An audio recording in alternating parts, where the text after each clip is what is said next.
Hi. Well, first of all, apologize for being late with this. So we'll knock this out soon, so you can get after your midterm. The writings are the third section of the Hebrew canon, and they are the second section, of course, of what we're talking about today.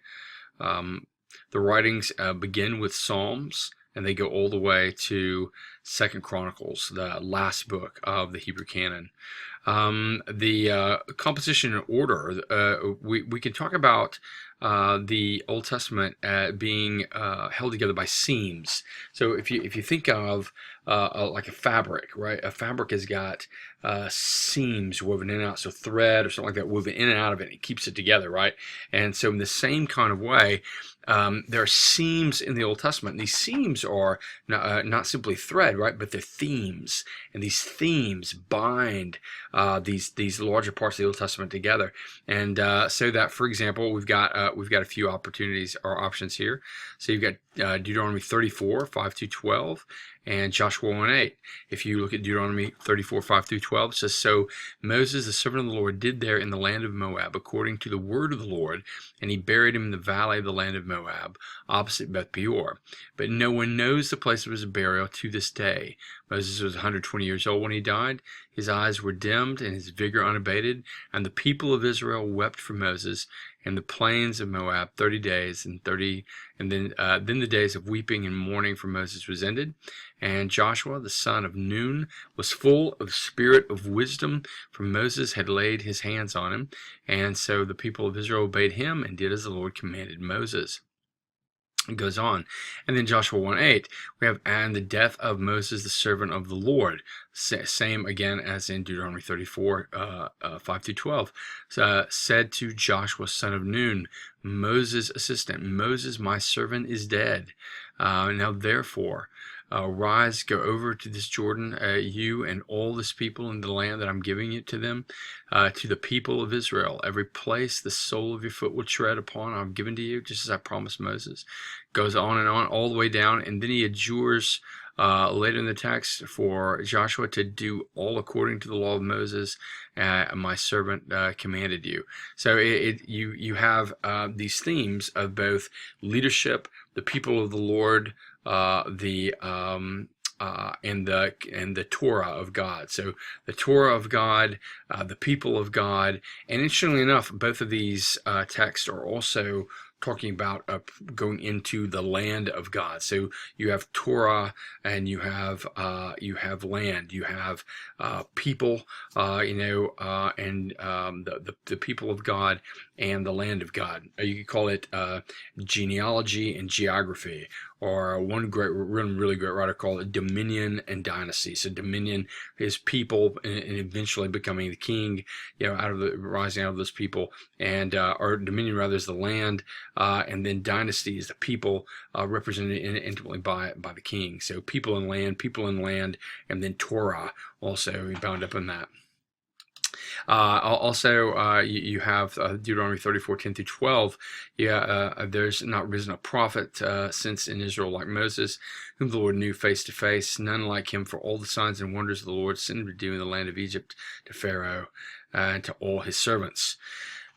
And so if you look at Malachi 3:22 through 24, which is the Deuteronomy, the end of the Torah, and Malachi, the end of the prophetic literature, you've got almost a quote to some, or at least certainly an allusion back to Deuteronomy 18 about the law of the prophet, and then 34 the eschatological forward-looking, to another prophet. "Behold, I will send you Elijah," which is really weird because Elijah's been dead for quite some time, right? And so this is obviously not the actual Elijah, but send you Elijah. In other words, there'll be someone who will come, and you will look at them and you'll say, "This is Elijah." They fit in the category of Elijah. They're Elijah personified, that kind of thing. And so I'll send you Elijah, the prophet, before the great and awesome day of the Lord comes. And he will turn the hearts of fathers to their children, and the hearts of children to their fathers, lest I come and strike the land with a decree of utter destruction. And so you've got in Deuteronomy 34, the prophet that was Moses, that was utilized to strike down Egypt with destruction. And then you've got the eschatological prophet coming, according to Malachi, Elijah. He will usher in the great and awesome day of the Lord, and he will invoke obedience, heartfelt obedience, and if that in fact doesn't happen, the land will be destroyed in Israel, just like the land was destroyed in Egypt. Another possible theme also is here in Joshua 1, 5 through 8. You have Joshua 1, the beginning of the former prophets being connected to the beginning of the writings. Again, the theme is bound up in Torah and land, if you will. Torah and land are kind of seen in this way. You've got Joshua on the verge of going into the land, and this is so it said. This book right down, it's probably about 5 or 6 lines up from the bottom. The book of this law shall not depart from your mouth, but you will meditate on it day and night, so that you may be careful to do all this according is written in it. For then you will make your way prosperous, and you will have good success. And make your way prosperous, good success is entering into the land. Psalm 1, blessed is the man who walks not in the counsel of the wicked, or stands in the way of sinners, sits in the seat of scoffers. His delight is in the law of the Lord. On his law he meditates day and night. Again, there's the themes right there.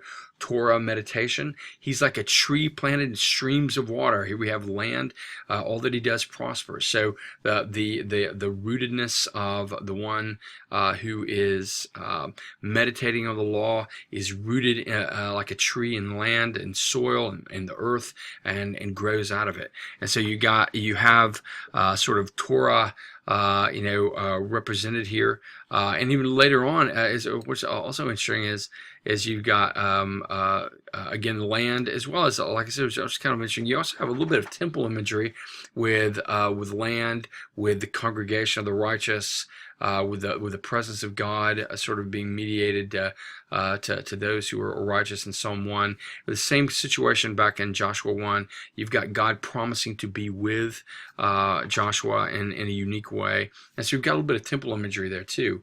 But whether it's Torah, temple, prosperity of going into the land, being rooted in the land, all of these themes serve to kind of hold together. And so in some respects you can look and say, well, these themes kind of give us a little bit of what the larger fabric is about, right? The larger fabric is about the word of the Lord and the presence of the Lord, the word of the Lord and the presence of the Lord. And so you get that moving through the Old Testament, and you get it introducing us, in fact, in this first Psalm, to the writings. So you have the major parts of the Old Testament, law, prophecy, and writings, seemingly integrally connected. They're connected in the fact that they're essentially looking for a prophet, priest, king who will rule and save, achieve victory for God's people. He does this by obedience to the Torah. He does this by obedience to the Torah. In fact, in Joshua's case, it's going to cost him a bit of blood. He does this by meditating on the Word of God. He does this by having confidence in the coming prophet, and the one that will call Israel back, in the same way Moses demonstrated God's power over Egypt. And so the Old Testament is, in some very real way, always leaning.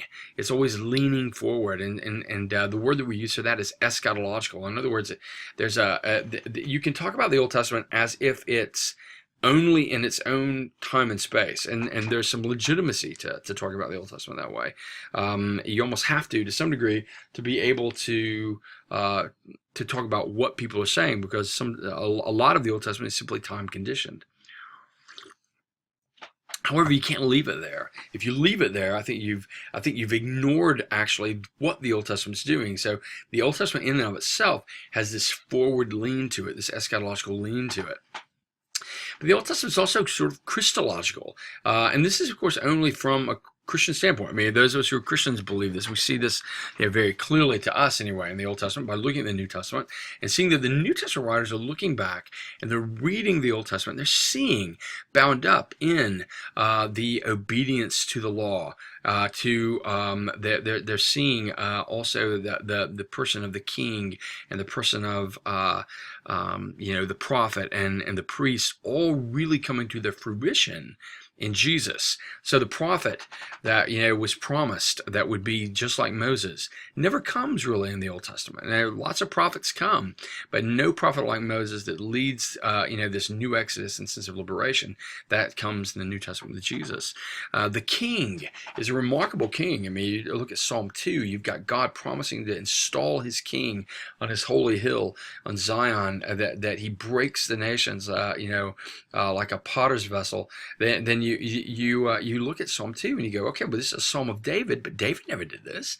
David didn't occupy the world and rule the world. What king are we talking about? And you have to come to conclusion that it's a future Davidic king at some level, but no king in Israel's history does this. And so it's always got not just simply a forward lean to it and the way it's written, but it's got a Christological shape to it and as well.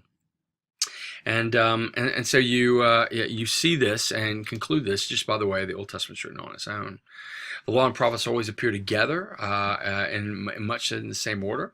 Writings contain the most variants within it. There's three major sections of the Old Testament. The two main variances are sometimes Ruth appears first in some orders of the Hebrew canon, and Chronicles comes before Ezra and Nehemiah.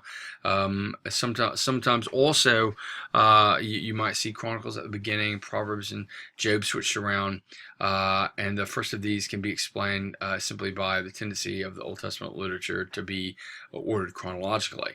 And so there are other texts, for example, like Baba Bathra, that are canonical Hebrew texts that have a different order. However, the Hebrew order seems to be that we use seems to be supported by Luke 24, law, prophets, and writings. Jesus says that he opens up these guys who are on the road to Emmaus. He talks with them. He opens up the law, the prophets, and the Psalms, and interprets them and shares with these guys all that is about him. And so there's a sense where law, prophets, and Psalms just simply is integral to the way the New Testament writer uses the Old Testament. And the Old Testament seems to be the canon in which the New Testament writers are referring. And so if they're not without a canon, it's just simply the Old Testament. In the order that we now have the Hebrew Bible, the order essentially looks for the prophet, priest, and king and his bride in the midst of Israel's exile when it comes to the writings.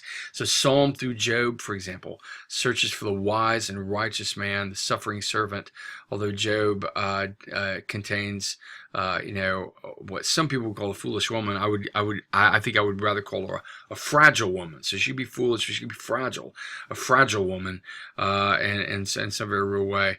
But foolish, and certainly in the sense of the writings, since the writings convey the concept of fear of the Lord. In other words, a proper assessment of God provides this practical kind of outlook on life. And Job's wife, through just damage and trauma, had lost sight of that, and so categorically, certainly would fall in line with being foolish. Proverbs is a transitional book. Its first 9 chapters are used almost as a grid to read chapters 10 through 30, which focuses on sort of pithy sayings and case studies, if you will, to articulate the wise man. The book, however, is the king, passing along wisdom and the way to be wise to his son in chapters 1 through 9.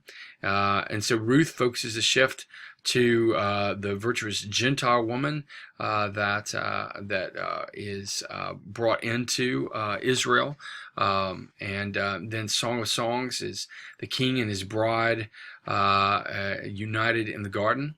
And Ecclesiastes through Chronicles is what's called a reality check and a prophetic hope. Ecclesiastes through Lamentations says life isn't what it should be yet, but theoretically and historically. And Esther through Daniel are prophetic types of the woman and the man in the midst of exile. Ezra, Nehemiah, Chronicles is the historical return, the restoration that God will accomplish in the future. So we'll pick up with the details in the next lecture.